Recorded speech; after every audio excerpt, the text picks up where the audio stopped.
এই ভিডিও তোমাদের third semester Calcutta ইউনিভার্সিটির ডিএসসি 4 এর মক টেস্ট বানিয়ে দিচ্ছি। অলরেডি আমি তোমাদের ডিএসসি 3 এর মক টেস্ট বানিয়ে দিয়েছি। এই ভিডিওটার এন্ডে বা কমেন্ট বক্সে পিন করে দিচ্ছি, দেখে নিতে পারো। অ্যান্ড আমি পসিবলি চেষ্টা করবো যে আজকের মধ্যে বা কালকে রাতের মধ্যে তোমাদের সেটটা পোস্ট করে দিতে। আর বেশি ডিলে করলে একটু সমস্যা হয়ে যাবে। এবার ডিএসসি 4 এর কথা বলি। দেখো, ডিএসসি 4 এ তোমাদের খুব বেশি চাপ নেই। যারা ভাবছো যে একটা একটা করে করে যাব, তোমাদের পক্ষে এই পেপারটা একদম খুবই ভালো। মানে তুমি চাইলে একটা একটা করেও যেতে পারো এখান থেকে। এবং যারা পড়ছো, মানে ধরো দুটো তিনটে প্রশ্ন করতে পারবে এক একটা পোর্শনস থেকে, মানে একটা কবিতা থেকে বা একটা গল্প থেকে, একটা নোভেল থেকে, তাদের জন্য কিছু প্ল্যানিং বলে দেবো। তো সাজেশনসটা সবার জন্য, মানে যারা খুব ভালো মার্কস পেতে চাইছো বা যারা মোটামুটি মার্কস পেতে চাইছো সবার জন্য। সো আমি যখন কোশ্চেন্স বলবো, কোন কোশ্চেন্সগুলো সেপারেটলি করলে একটু ভালো হয় এবং কোনগুলো সেপারেটলি করার দরকার নেই, এবং প্রশ্ন কিভাবে দিচ্ছি না দিচ্ছি দিন সেটা একটুখানি বলে দেবো। দেখো, তোমরা হয়তো ক্যালকাটা ইউনিভার্সিটি আন্ডারে সিসিএফ এর ডিএসসি 4 এর একটা প্রিভিয়াস ইয়ারের প্রশ্ন দেখেছো। আমি কিন্তু বেশ কয়েকটা প্রিভিয়াস ইয়ারের প্রশ্ন দেখেছি, এবং শুধু প্রিভিয়াস ইয়ার বলেই নয়, মানে এই সিলেবাসের সিবিসিএস তোমাদের সিনিয়র যারা পরীক্ষা দিত আগে, তোমাদের আগের বারে, সেই প্রশ্নগুলো দেখেছি। তো সেই বেসিসে আমি তোমাদের কিছু কথা বলবো। যারা একটু বেটার মার্কস পেতে চাইছো একটুখানি কথাগুলো শোনো। তোমাদের সিলেবাসটা একটুখানি বলে দিই। তোমাদের সিলেবাসের মধ্যে দুটো গল্প রয়েছে, একটা নোভেল, একটা ড্রামা রয়েছে, আর চারটে কবিতা রয়েছে। তো তোমরা প্রিভিয়াস ইয়ারের প্রশ্ন দেখেছো যে তোমাদের চারটে কবিতা থেকে যে কোনো তিনটে কবিতা থেকে তিনটে প্রশ্ন আসবে, যে কোনো একটা অ্যান্সার করতে হবে। তো সেক্ষেত্রে কবিতাগুলো থেকে সব কটা কবিতা করার দরকার নেই, যে কোনো দুটো কবিতা খুব ভালো করে করে যাও, তাহলে হয়ে যাবে। একটা কবিতা করলেও সমস্যা নেই, বাট দুটো করলে একটুখানি খুব ভালো হবে। যারা একটা করতে চাইছে, তোমাদের একটা করলে কোনটা করবে দেন সেটা একটুখানি বলে দেবো। তো চলো, প্রথমে আমি কবিতাগুলো রেখেছি। দেখবে অনেকগুলো অর প্রশ্ন রাখা আছে, সেই অর প্রশ্নগুলো কিছু কিছু সেপারেটলি করলে ভালো হয়, কিছু কিছু সেপারেটলি করার দরকারও নেই। সেটুকু আমি বলে দেবো। তোমাদের এবারে সব থেকে বেশি ইম্পর্টেন্ট হচ্ছে কি, যে হারলেম। হারলেমটা যেহেতু হচ্ছে কি এর আগের বারে দেয়নি, এবং 2023-এ লাস্ট দিয়েছিল, তারপর আর 24-এও দেয়নি, তারপর তোমাদেরও দেয়নি। তো সেক্ষেত্রে হারলেমটা এবার আসার চান্স সব থেকে বেশি। যারা একটা করে করতে চাইছো কবিতাগুলো থেকেও, তোমরা এখান থেকেই হারলেমটা করতে পারো। একটু রিস্ক হয়, বাই চান্স অনেক সময় ওদের ক্যালকাটা ইউনিভার্সিটির ড্যাডি আর ও ক্যাপ্টেন এই আফটার অ্যাপেল পিকিং, ওই দুটো ফেভারিট ওদের কবিতা। ওরা প্রত্যেকবার, মানে ড্যাডি জাস্ট আমার এক মনে আছে 19 থেকে 25-24 অব্দি মোটামুটি প্রায় 7-8 বছরে একবার দেয়নি, বাদ বাকি সববারই দিয়েছে। আপনার অ্যাপেল পিকিং ওরকম জাস্ট একবার দেয়নি, বাদ বাকি সববারই দিয়েছে। তো ওরকম একটা ব্যাপার। তো হারলেমটা মোটামুটি 3বার দিয়েছে লাস্ট 19 থেকে 2024-25 অব্দি। তো সেক্ষেত্রে হারলেমটা আবার দিতে পারে। তো যারা হারলেম করছো বা কবিতা থেকে একটা কবিতা করবে বলছো, একটা অ্যান্সার করবে বলছো, তোমরা হারলেমটা দেখে যেতে পারো। হারলেমটা মোস্ট ইম্পর্টেন্ট একটা প্রশ্ন বা টপিক বলতে পারো। এখান থেকে ইমেজেসটা বিশাল বিশাল ইম্পর্টেন্ট। ইমেজেস বা প্রশ্নটা ঘুরিয়ে ফিরিয়ে পোয়েটিক স্টাইল বা ব্ল্যাক এক্সপিরিয়েন্স, বা হচ্ছে কি যে এই প্রশ্ন দিতে পারে রেসিয়াল ডিসক্রিমিনেশন, বা পার্সোনাল ট্রেন্ডস বলতে পারে, বা হচ্ছে কি যে আন্ডারগোজ unsolved tension that characterized by African American experience during this time. তো আফ্রিকান আমেরিকান কনটেক্সট বা 19th century black experience, racial discrimination, বা হচ্ছে কি ইমেজেস ঘুরিয়ে ফিরে কিন্তু দিতে পারে। বুঝে গেছে? তো প্রশ্নটা সব কটা প্রশ্ন দেখে যাবে, কেমন ভাবে প্রশ্ন দিতে পারে সেটা জানাটা দরকার। আদারওয়াইজ তুমি ধরো একটা অ্যান্সার করে যাচ্ছ এবং সেই পয়েন্ট অফ ভিউ কোন প্রশ্নটা আসছে লিখে আসতে পারছো না। যদি বাই চান্স এটা না দিয়ে যদি ক্রিটিক্যাল অ্যাপ্রিসিয়েশনও দেয়, যদি বাই চান্স এই প্রশ্নগুলো না দিয়ে যদি ক্রিটিক্যাল অ্যাপ্রিসিয়েশনও দেয়, তুমি কিন্তু লিখে আসতে পারবে, কোনো সমস্যা নেই। হয়ে গেল। আমি না অ্যাকচুয়ালি তোমাদের চারটে কবিতা থেকেই প্রশ্ন রেখেছি। তো তোমাদের পরীক্ষায় তিনটে আসবে, বাট আমি চারটে থেকে রেখেছি। তার যেমন ইচ্ছা, যে যার যেমন পছন্দ, তিনটে কবিতা থেকে করতে পারো, দুটো কবিতা থেকে করতে পারো, একটা কবিতা থেকে করতে পারো, তোমার ইচ্ছা মতো করে নিও। নেক্সট হচ্ছে কি তোমাদের রেখেছি ও ক্যাপ্টেন মাই ক্যাপ্টেন থেকে। ও ক্যাপ্টেন মাই ক্যাপ্টেনের ক্রিটিক্যাল অ্যাপ্রিসিয়েশন বিশাল বিশাল ইম্পর্টেন্ট। দেন তারপরে বলতে পারে অ্যাজ এন এলিজি ডিসকাস করো, বা মেটাফোরগুলো ডিসকাস করো, বা বলতে পারে যে এটা একটা ড্রামাটিক পোয়েম। তো ঘুরে ফিরে দিতে পারে। আমার সাজেশন থাকবে তোমাদের জন্য, সেটা হচ্ছে কি যে তুমি এক কাজ করবে, সেটা হচ্ছে কি যে O captain my captain and Harlem এই দুটো কবিতা চুজ করো। হার্লেমটা তো ধরে নিচ্ছ যে আসবে এবারে, আসার চান্স আছে, এবং সেফটি হিসেবে তুমি ও ক্যাপ্টেন মাই ক্যাপ্টেন করে যাচ্ছ। ও ক্যাপ্টেন মাই ক্যাপ্টেনে বেশি প্রশ্ন নেই, critical appreciation as an elegy or metaphor বা ড্রামাটিক পোয়েম ঘুরে ফিরে দেয়। তো সেক্ষেত্রে তুমি যদি সেপারেটলি করতে চাও, তাহলে ক্রিটিক্যাল অ্যাপ্রিসিয়েশন তারপরে অ্যাজ এলিজি সেপারেট করতে পারো, এখান থেকে সেপারেটলি করার দরকার নেই। তো তিনটে প্রশ্ন করলে খুব ভালো একটা মার্কস পাওয়া যাবে সেপারেটলি যদি করতে চাও। আর ওই সেপারেটলি না করতে চাইলে কম্বাইন করে একটা তুমি অ্যান্সার বানিয়ে নিতে পারো, তোমার ইচ্ছে মতো দুটো প্রশ্ন পড়ে যেতে পারো, সেটাতেও অসুবিধা নেই। নেক্সট আসছে হচ্ছে কি পরে দুটো কবিতা থেকে, সেটা হচ্ছে কি ড্যাডি। ড্যাডি থেকে এই প্রশ্নটা বিশাল বিশাল ইম্পর্টেন্ট। যে প্রশ্নগুলো প্রথমে রাখা আছে সেই প্রশ্নগুলো ডিরেক্টলি পড়ার চান্স থাকে। বাদ বাকি অড প্রশ্নগুলোও থেকে কিন্তু অনেকবার দেয়, না আগের বারে যেমন আমি হচ্ছে কি যেগুলো প্রথমে রেখেছিলাম 4টে কবিতা থেকে 4টেই রেখেছিলাম এর আগের বারে, তো ধরো 2টো কবিতা থেকে প্রথমের যে প্রশ্ন রেখেছিলাম সেটা পড়েনি, অর প্রশ্ন পড়েছে। তো তেমন কিন্তু হয় পার্টিকুলারলি। তো সব কটা যে প্রথমে যে প্রশ্ন রাখে সেটা পড়বে সেটা কিন্তু নয়, ওই কারণের জন্য অর প্রশ্নগুলো পড়তে বলা হয় তোমাদের। ড্যাডি থেকে কিন্তু ক্রিটিক্যাল অ্যাপ্রিসিয়েশনটা বেশি ইম্পর্টেন্ট, বাট ক্রিটিক্যাল অ্যাপ্রিসিয়েশনের থেকে ওপরে যে প্রশ্নটা রেখেছি আমি সেটা বেশি ইম্পর্টেন্ট বলে আমি প্রথমে রেখেছি, দেন তারপরে অর হিসেবে ক্রিটিক্যাল অ্যাপ্রিসিয়েশন রেখেছি। তোমাদের ড্যাডি থেকে ইমেজারও দেয় ঘুরিয়ে ফিরিয়ে, বা টাইটেলটাও দিয়ে দেয়, বা অ্যাজ এ ফেমিনিস্ট পোয়েম দিয়ে দেয়। একটা পরীক্ষা হয়েছিল এই সেম সিলেবাসের উপরে, সেখানটায় ফেমিনিস্ট পোয়েম দিয়েছিল। তো তোমাদের আগের বারে প্রশ্নটা ঘুরিয়ে এসেছিল যে ড্যাডি একটা ফেমিনিস্ট পোয়েম নাকি কনফেশনাল পোয়েম ডিসকাস করো। তো দুটোকে কম্বাইন করে দিয়েছিল। তো এবার হয়তো ঘুরিয়ে দিতে পারে যে একটা কন্টেন্ট দিতে পারে যে এক যে ফেমিনিস্ট পোয়েম ডিসকাস করো বা শুধু কনফেশনাল পোয়েম ডিসকাস করো। তো এরকম কিন্তু ঘুরিয়ে ফিরে দিতে পারে, তো দেখে রাখবে। বা অটোবায়োগ্রাফিক্যাল পোয়েমও কিন্তু দিতে পারে ঘুরিয়ে ফিরে। তো ড্যাডি থেকে বিভিন্ন কনটেক্সটের কাইন্ড অফ প্রশ্ন ঘুরে ফিরে আসে, যেহেতু হচ্ছে কি যে combined of history and personal emotions রয়েছে, তো সেইখানটায় হিস্ট্রি আর পার্সোনাল ইমোশনসের মধ্যে ওনার ফেমিনিজম ব্যাপারটাও হয়ে যাবে তোমার, প্লাস অটোবায়োগ্রাফিক্যাল ব্যাপারটা হয়ে যাবে, সাথে হচ্ছে কি তোমার টাইটেল বা বাদ বাকি যতগুলো প্রশ্ন আছে সবগুলো কিন্তু কাইন্ডা হয়ে যাবে, ওই কারণের জন্য অল্প প্রশ্ন হিসেবে রাখা। নেক্সট আসছে হচ্ছে কি after Apple Peking. After Apple Peking সব থেকে বেশি ইম্পর্টেন্ট প্রশ্ন হচ্ছে কি মেজর থিমস, এখান থেকে মেজর থিমসটা দেয়।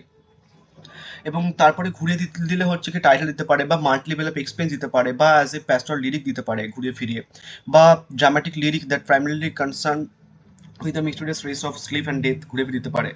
ঠিক আছে, তো বা ইমেজ দিতে পারে ঘুরিয়ে ফিরে, তো বিভিন্নভাবে কিন্তু প্রশ্নটা তো দিতে পারে। এখান থেকে ক্রিটিক্যাল অ্যাপ্রিসিয়েশনটা দেবে না এবার, হ্যাঁ, এখান থেকে ক্রিটিক্যাল অ্যাপ্রিসিয়েশন দেবে না আফটার ল্যাঙ্গুয়েজ থেকে। ক্রিটিক্যাল অ্যাপ্রিসিয়েশন দিলে তোমাদের ড্যাডি থেকে এবং হচ্ছে কি তোমার এখান থেকে দেওয়ার সব থেকে বেশি, মানে ক্যাপ্টেন মাই ক্যাপ্টেন থেকে, এই দু থেকে ক্রিটিক্যাল অ্যাপ্রিসিয়েশন দেওয়ার চান্স সব থেকে বেশি। তাহলে আমি 4টে থেকেই দিয়ে দিলাম, তোমাদের ইচ্ছা মতো যে কোনো 2টো কবিতা ভালো করে করে যাও, তাহলে একদম হয়ে যাবে। 3টে কবিতা করার দরকার নেই, যদি কেউ করতে চাইছো তাহলে 3টে কবিতা করতে পারো মোস্ট ইম্পর্টেন্ট প্রশ্নগুলো। তাহলে কবিতাগুলো ক্লিয়ার। এবার আসছে হচ্ছে কি তোমাদের আহ এখান থেকে, তাহলে যদি মনে করো যে কবিতা থেকে একটা করবে তাহলে তুমি হারলেমটা করে যেতে পারো, তাহলে একটা প্রশ্ন হলো ওখান থেকে, একটু রিস্ক হয়, বাট আই ডোন্ট থিঙ্ক যে হারলেমটা এবার মানে তোমার পড়বে না, হারলেমটা পড়ে যাবে এবার। নেক্সট এবার আসছে হচ্ছে কি তোমাদের ওল্ড ম্যান দ্য সি থেকে। ওল্ড ম্যান দ্য সি থেকে যদি কেউ মনে করো যে একটা প্রশ্ন করব, তাহলে যে কোনো একটা প্রশ্ন করে যাও, হয় এই প্রশ্নটা করে যাও নয় এই প্রশ্নটা করে যাও। এবং এখানটায় আমি দেখবে যে কয়েকটা প্রশ্ন রেখেছি, যেমন রোল অফ সি, তারপর সিম্বলিজম, তার টাইটেল। যদি তোমাদের কপাল খুব ভালো হয়, দেখবে এই প্রথম প্রশ্ন থেকেই তোমার 2টো প্রশ্ন কমন পেয়ে গেছো, বা প্রথম প্রশ্ন থেকে দেখবে 2টো প্রশ্ন হয়তো ভেঙে দিয়ে দিয়েছে। এই প্রশ্নটা প্রচন্ড হাইপড প্রশ্ন, মানে হাইপ করা প্রশ্ন, যে a man can be destroyed but not defeated, বিশাল হাইপ করা প্রশ্ন। মানে পার্টিকুলারলি আমি এর আগের বারেও এই প্রশ্নের উপর ভরসা করিনি, বাট তাও আমি অর হিসেবে একটা প্রশ্ন রেখেছিলাম ঠিক এরকম একটা জায়গায়। সেই অর প্রশ্নটা টোটাল গোটা ইউটিউব প্লাস অফলাইন কোথায় ছিল না, দেন ওই প্রশ্নটা পড়ে গেছিল। মানে একদম যেরকমভাবে রেখেছি আমি ঠিক তেমনভাবে পড়ে গেছিল পার্টিকুলারলি প্রশ্নটা। তো যেহেতু প্রচণ্ড হাইপ প্রশ্ন, এই প্রশ্নের উপর খুব একটা ভরসা করি না আমি। তো এই কারণের জন্য কেউ যদি মনে করো যে একটা করবো তাহলে এই প্রশ্নটা করে যেও। তোমাদের দেখবে পরীক্ষাতে হয় সিম্বলিজম, নইলে রুল অফ সি, বা টাইটেল, এই 3টে প্রশ্নের মধ্যে একটা প্রশ্ন তুমি হুবাহু দেখতে পাবে পরীক্ষাতে। তো খুব ইম্পর্টেন্ট প্রশ্নগুলো, তো আমি এখানটা কম্বাইন করে রেখে দিয়েছি। তো যদি সেপারেটলি করতে চাও তাহলে সিম্বলিজম, টাইটেল বা রুল অফ সি সেপারেটলি করতে হবে। বা যদি role of sea and symbolism separately না করলেও চলে, role of sea and symbolism একসাথে করা যেতে পারে, টাইটেলটা সেপারেটলি করতে হয়। তো এখান থেকে 2টো প্রশ্ন সেপারেটলি করার আছে, যদি না করতে চাও তাহলে মানে রোল অফ সি সিম্বলিজম করলেও কিন্তু টাইটেলটা অনেকখানি হয়ে যায়, সেই কারণের জন্য রাখা পার্টিকুলারলি। তাহলে এখান থেকে একটা প্রশ্ন কেউ যদি মনে করো যে এখান থেকে একটা করে যাবে, তাহলে একের দাগেরটা করে যেতে পারো। কুড়া থেকেও একটা দিলাম, এখান থেকেও একটা দিয়ে দিচ্ছি, তাহলে হয়ে গেল। নেক্সট যে মোস্ট ইম্পর্টেন্ট প্রশ্ন হচ্ছে কি যে man can be destroyed but not defeated, এটা তোমরা সবাই জানো যে স্যান্টিয়াগোর ক্যারেক্টার। এবার এই স্যান্টিয়াগোর ক্যারেক্টারটা লাস্ট 2-1 বছর ধরে মানে ডিরেক্টলি আসছে না। ঠিক আছে, এই কোডের লাইনটা তো ওরা ভুলে গেছে, মানে লাস্ট 2023-এ মনে হয় দিয়েছিল বা 24-এ দিয়েছিল। তো ওই কারণের জন্য এর আগের বারে আমি একটা অর প্রশ্ন রেখেছিলাম, সেই অর প্রশ্নটা পড়েছিল খুব, যেটা কিছুক্ষণ আগে বললাম। তো সেই কারণের জন্য তোমরা বাদ বাকি অর প্রশ্নগুলো এখান থেকে দেখে যাবে। ঠিক আছে, ক্যারেক্টারটা ঘুরে ফিরে দিতে পারে। একটা প্রশ্ন দেয়, সেটা হচ্ছে কি তোমার এই প্রশ্নটা, যে examine old man relationship with the sea. এই প্রশ্নটা না তুমি যদি মনে করো যে এই অ্যান্সারটা মুখস্থ করে যাচ্ছে আর এটা যদি আসে তা লিখতে পারবে কিন্তু। ঠিক আছে, রুল অফ মানে ওল্ড ম্যানদের সাথে সি এর যে রিলেশনশিপটা, তো রুল অফ সি বা সিম্বলিজম করে গেলেও কিন্তু হয়ে যাবে। তাও যেহেতু ক্যারেক্টার টাইটেলে পড়ে ওটা লিখে দিয়েছি। বা কোড হিরো ঘুরে ফিরে দিতে পারে, বা এই প্রশ্নটা ঘুরে দিতে পারে, বা অ্যালিগুড অফ ম্যানস লাইফ। তো ঘুরে ফিরে কিন্তু প্রশ্ন দেয়, যতগুলো অর প্রশ্ন আসে একটু চোখের দেখা দেখে যাবে, তাহলে সমস্যা হবে না। তাহলে এখান থেকে একটা বলে দিলাম, একটা করে জানে এটা করবে, নিশ্চিন্তায় করে যাও, সমস্যা নেই। এবার আসছে হচ্ছে কি তোমার স্টোরি থেকে। দেখো তোমাদের পরীক্ষাতে স্টোরি, দুটো স্টোরি আছে, দুটো পোস্ট স্টোরি থেকেই প্রশ্ন দেবে তোমাদের, মানে পার্লার লেটার থেকে একটা প্রশ্ন দেবে, আর হচ্ছে কিছু তোমার জাই সেপ্টেম্বর থেকে একটা প্রশ্ন দেবে। দুটো গল্প যদি করতে পারো তাহলে করো, আর যদি না করার ইচ্ছা থাকে তাহলে একটা গল্প করে যাও, তাহলেও হবে। একটা গল্পে যে প্রশ্নগুলো রেখেছি আমি সেই প্রশ্নগুলো করে যাও, তাহলেও হয়ে যাবে, ঠিক আছে। আমি দুটো থেকে যেহেতু পরীক্ষাতে দেয়, দুটো থেকে রেখেছি। সব থেকে বেশি ইম্পর্টেন্ট প্রশ্ন হচ্ছে ডিটেকটিভ স্টোরি বা ন্যারেটিভের রোল বা ন্যারেটিভ স্টাইলটা। একটা প্রশ্ন হচ্ছে ন্যারেটরের রোল, ন্যারেটরের রোলটা দেখেছি কিনা দেখতে হবে, role of role of narrator. তো ঘুরে ফিরে তো দিতে পারে যে সাকসেসফুল ডিটেকটিভ স্টোরি, বা হচ্ছে কি ন্যারেটিভ স্টাইল, বা হচ্ছে কি তোমার একটা শর্ট স্টোরি। এবং আরেকটা প্রশ্ন তোমাদের এর আগের বারে পড়েনি, সেটা হচ্ছে কি টাইটেলটা। তো টাইটেলটাও কিন্তু নর্মালি হচ্ছে কি যে কাইন্ড অফ ডিরেক্টলি দিতে পারে। তো যেগুলো ডিরেক্টলি দিতে পারে আমি সমস্ত প্রশ্ন ডিরেক্টলি রেখে দিয়েছি। তো একটা প্রশ্ন কতভাবে ঘুরে ফিরে আসতে পারে তোমাদের দেখাটা দরকার। ওই কারণের জন্য সবকটা অনেকগুলো আর প্রশ্ন আমি রেখে দিয়েছি, যাতে তোমাদের অসুবিধা না হয়। তাহলে ন্যারেটরের রোল বা ডিটেকটিভ স্টোরি বা ন্যারেটিভ স্টাইল বা রোল অফ ন্যারেটার ঘুরে ফিরে কিন্তু দিতে পারে। নেক্সট আসছে হচ্ছে কি তোমার ড্রাই সেপ্টেম্বর। ড্রাই সেপ্টেম্বরে হচ্ছে কি যে representation of gender and class, এটা বিশাল বিশাল ইম্পর্টেন্ট একটা প্রশ্ন। এটা যদি ডিরেক্টলি না দেয় তাহলে হচ্ছে কি তোমার রেসাল ডিসক্রিমিনেশন বা ক্রিটিক অফ রেসিজম দিতে পারে, বা হচ্ছে কি টাইটেলটা ঘুরে ফিরে দিতে পারে, বা শর্ট স্টোরি দিতে পারে, বা ন্যারেটিভ টেকনিক বা রেস প্রেজুডিস ঘুরে ফিরে কিন্তু দিতে পারে। তো সমস্ত প্রশ্নগুলো চাইলে দেখে যাবে, এবং দুটো স্টোরি করার দরকার নেই, যে কোনো একটা স্টোরি থেকে তুমি একটা প্রশ্ন করে যেতে পারো। তাহলে কোমা থেকে একটা দিলাম, তারপর ওল্ড ম্যান দ্য সি থেকে একটা দিলাম, তারপরে পার্লার থেকে একটা বলে দিলাম, হয়ে গেল। এবার আসছে হচ্ছে কি তোমাদের এই death of salesman. Death of salesman ছিল সেম, তুমি এই প্রশ্নটা করে যেতে পারো শুধু, বা এই প্রশ্নটা করে যেতে পারো শুধু, তাহলেও কিন্তু হবে। একটা প্রশ্ন হয় 15 মার্কসের জন্য, যারা পড়ছো করতে পারো সিম্বল। সিম্বলটা যেহেতু 5 মার্কসের জন্য আমি রেখেছি, তার একটা বেসিক কারণও আছে, যেটা আমার কাছে পরে ওরা জানে, তোমরা জানতে, বাট কিছু কিছু জিনিস ইউটিউবে বলার মতো না, সমস্যা প্রচণ্ড। তো যাই হোক, মোটামুটি হচ্ছে কি রোল অফ এই সিম্বলটা কাইন্ড অফ 15 মার্কসের জন্য আসে, তবে 15 মার্কসের জন্য রাখিনি। এই দুটো প্রশ্ন ইম্পর্টেন্ট। তো যদি মনে করো যে একটা করবো, তাহলে লিন্ডা ডোমেন্টের ক্যারেক্টারটা করে যাও, খুবই ইম্পর্টেন্ট একটা প্রশ্ন, এটা পড়ার চান্স সব থেকে বেশি। তো এখান থেকেও একটা বলে দিলাম, ঠিক আছে। এবং এই প্রশ্নটা কতভাবে ঘুরে আসতে পারে দিয়ে দিলাম। এবার একটা জিনিস তোমাদের বলে দিই, এই ডেথ অফ এ সেলসম্যান থেকে নর্মালি হচ্ছে কি যে আগেরবার উইলুমেনের ক্যারেক্টারটা এসেছিল, এবং সাথে হচ্ছে কি যে তোমার এসেছিল পোর্ট্রেয়াল অফ আমেরিকান ড্রিম। কীভাবে পোর্ট্রে করেছেন বিভিন্ন ক্যারেক্টারের থ্রুতে আর্থার মিলার, সেটা দিয়েছে। তো থিমটা ডিরেক্টলি দেয়নি, বা মানে তোমার সে যেহেতু দেয়নি ডিরেক্টলি থিমটা আমেরিকান ড্রিমের, এখানটাই আমেরিকান ড্রিমটাই মেন কনসেপ্ট বলতে পারো। তো থিমটাও কিন্তু ঘুরে ফিরে দিতে পারে, বা মডার্ন ট্র্যাজেডি বা শুধু ট্র্যাজেডি কিন্তু ঘুরে ফিরে দিতে পারে, দেখে নেবে। তাহলে সবগুলো হয়ে গেল, এখান থেকেও একটা বলে দিলাম সব করা থেকে। এবার 5 মার্কসের জন্য আসি। 5 মার্কসের জন্য তোমাদের দুটো কথা বলার আছে আমার, সেটা হচ্ছে কি যে আমি কিছু কিছু পেপার দেখছিলাম, সিসিএফ এরই পেপার, তোমাদের তো প্রিভিয়াস ইয়ার তোমরা দেখেছো, এবং আমি বেশ কয়েকটা আরো প্রিভিয়াস ইয়ারের প্রশ্ন দেখেছি এই সিলেবাসের উপরে। সেখানে দেখলাম যে কবিতা থেকে 3টে প্রশ্ন দিচ্ছে 5 মার্কসে।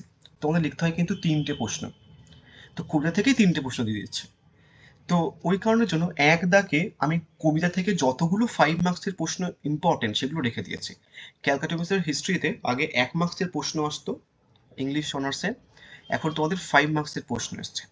লাস্ট আগের বারের মক টেস্ট চেক করবে, ওল্ড ম্যান দ্য সি থেকে ওখান থেকে একটা 5 মার্কস কমন দিয়েছিলাম, পার্লার থেকে একটা 5 মার্কসের কমন দিয়েছিলাম, এবং কবিতা থেকে একটা 5 মার্কসের প্রশ্ন কমন দিয়েছিলাম এর আগের বারে। আগের বারে কবিতা থেকে এই যে ফাইনাল থিংটা প্রশ্নটা ঘুরিয়ে এন্ডিং এসেছিল, তো একই ব্যাপার। অ্যান্ড তারপরে আমি ওল্ড ম্যান দ্য সি থেকে ড্রিমের কনসেপ্ট দিয়েছিলাম, সেন্টাগো সেটা দিয়েছিল। অ্যান্ড পার্লার লেটারে হচ্ছে কিছু ওই লেটারের কনসেপ্টটা দিয়েছিল ঘুরিয়ে ফিরিয়ে। তো মোটামুটি হচ্ছে কি যে কটা কথা বলছে একটুখানি ভালো করে শুনবে। এই এখানে টোটাল যতগুলো 4টে কবিতা থেকে যত রকমের ইম্পর্টেন্ট প্রশ্ন হয় আমি রেখেছি। 5 মার্কসের প্রশ্ন ক্যালকাটা হিস্ট্রিতে কেউ কমন দিতে পারেনি, 1 মার্কসের আগে দিতে পারতো না, আর এখনো পারে না। তো আমি যে কথাগুলো বলছি একটুখানি কাইন্ডলি শুনবে, তাহলে কিন্তু তুমি 5 মার্কসের প্রশ্ন কমন পেয়ে যাবে। কি বললাম যে বিভিন্ন পেপারে আমি দেখলাম যে কবিতা থেকে 3টে প্রশ্ন দিচ্ছে, তো সেক্ষেত্রে তুমি যদি মোটামুটি কবিতা থেকে যে কোনো দুটো কবিতা থেকে দুটো প্রশ্ন করে যাও, তাহলে কিন্তু হবে না পার্টিকুলারলি, আর 5 মার্কসের প্রশ্ন খুব একটা কমন আসে না। তো এখানটায় যে কটা প্রশ্ন আছে কবিতা থেকে, সে কটা যদি করে যাও, তাহলে কবিতা থেকে যদি একটা প্রশ্ন দেয়, ওই একটাও তুমি কিন্তু কমন পেয়ে যাবে আশা করছি। কি কি প্রশ্ন রেখেছি দেখো। প্রথম হচ্ছে কি হার্লেম থেকে প্রশ্ন রেখেছি, what happens to dream refer, explain with reference to the poem Harlem by Hasan Hills. Next হচ্ছে কি ড্যাডি থেকে প্রশ্ন রেখেছি ন্যাসিভ ইমেজারি।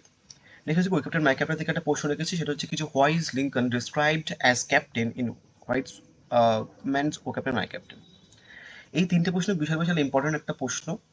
অ্যান্ড তারপরে কিছু প্রশ্ন রেখেছি, দেখো ফেস্টাল লাইকে শোর, এটা প্রশ্ন রেখেছি, শোর মানে কি, বা রিজিন যে কনসেপ্টটা, বা বিগ এস এ ফিসকোসিলিটারি থেকে, বা হচ্ছে কি তোমার what does the metaphorical ship refers to the captain my captain, শিপের যে কনসেপ্ট ক্যাপ্টেন মাই ক্যাপ্টেন থেকে, লিঙ্কনের কনসেপ্টটা। নেক্সট হচ্ছে কি তোমার উচ্চক আফটার হেল্পিং থেকে। নেক্সট হচ্ছে কি যে ফিফথ অ্যান্ড ফাইনাল থিং, তো ফাইনাল থিং মানে এন্ডিংটা চলে এসেছে ডিরেক্টলি, তো ওটা fifth thing that can happen to dream deferred, এটা একটু দেখে নিন। তো কুড়া থেকে মোটামুটি এই কটা প্রশ্ন ভালো করে দেখে যাও, আশা করছি এখান থেকে একটা 5 মার্কসের প্রশ্ন কমন পেয়ে যাবে। এর আগেরবারে তোমাদের পার্লার এটা দিয়েছিল, তো পার্লার এটা থেকে আমি আর এবারে শুধু একটা প্রশ্ন রেখেছি, রোল অফ মিনিস্টার ডি। এবং সব থেকে বেশি ইম্পর্টেন্ট 5 মার্কসের প্রশ্ন এই প্রশ্নটা, briefly comment on the issue of racial discrimination in William Faulkner's dry September. Next হচ্ছে কি আর্থার মিলার থেকেও একটা প্রশ্ন রেখেছি, সেটা হচ্ছে কি তোমার comment on any 3 major symbols in Arthur Millers death of A salesman. Next হচ্ছে কি যে আর ওল্ড ম্যান দ্য সি থেকে এবারেও প্রশ্ন রেখেছি, সেটা হচ্ছে কি at the end of the novel while sleeping his what the old man dreaming about, মানে যখন স্যান্টিয়াগো ফিরেছিল তখন হচ্ছে কি যে ও যখন শুয়ে পড়েছিল তখন কি যে স্বপ্ন দেখছিল পার্টিকুলারলি, যে ওই ব্যাপারটা আগের বার যেহেতু হচ্ছে কি যে স্বপ্নের ব্যাপারটা প্রশ্নটা চলে এসছে, তাও ওখান থেকেই দিয়েছি। তোমাদের এখান থেকে বলতে গেলে ওই স্যান্টিয়াগোর যখন সমুদ্রের মধ্যে ছিল তখন ও যে হিরো ছিল, মানে ও যে হিরোর কথা ভাবছিল, দেন সেটা একটুখানি দেখে যাবে। প্লাস হচ্ছে কি তোমার ওই যে ও ফেরার সময় যে সমস্ত স্ট্রাগল ফেস করেছিল, দেন সেটা একটুখানি দেখে যেতে পারো। আদারওয়াইজ রোল আপ ম্যানোলিনটা ভালো করে দেখে যাবে। নেক্সট হচ্ছে কি রোল অফ মিনিস্টারটি, এটা পার্লার এটার থেকে দিয়েছি। তো মোটামুটি সব কটা পোর্শাস থেকে বলে দিলাম, একটা করে বলে দিলাম 5 মার্কসের জন্য, যেহেতু কমন পড়ে না, একটু বেশি প্রশ্ন রেখেছি আমি। 5 মার্কসের মক টেস্ট বলতে গেলে হয় না, তাও আশা করছি যে কটা প্রশ্ন রেখেছি এগুলো সব থেকে মোস্ট ইম্পর্টেন্ট প্রশ্নগুলো, বিভিন্ন প্রিভিয়াস ইয়ারের প্রশ্ন থেকে কালেক্ট করা। অ্যান্ড তো আশা করছি এখান থেকে তোমাদের হয়ে যাবে। তাও যদি কোনো কোশ্চেন থাকে কমেন্ট বক্সে জানাতে পারো। অ্যান্ড সেকের সাজেশন আমি তোমাদের আজকে বা কালকের মধ্যে পোস্ট করে দেবো। So thank you so much. এবং আরেকটা কথা, কেউ যদি পরের সেমিস্টারে পড়তে চাও, নর্মালি হচ্ছে কি যে আমাকে 9382012069 এই নাম্বার হোয়াটসঅ্যাপ করতে পারো। 450 ফিস নেওয়া হয়। আর তোমাদের ফোর্থ সেমিস্টারে ধরো 4টে মেজর পেপার রয়েছে, এবং 4টে মেজর পেপারের সাথে আমি মাইনর পেপারও করে দিই বোধ হয়। তো ওটা কিন্তু করাবো, প্রত্যেক কটা পেপারের নোটস, ইবুক এবং ক্লাস রেকর্ডিং, লাইভ ক্লাস সমস্ত কিছু পেয়ে যাবে। So thank you.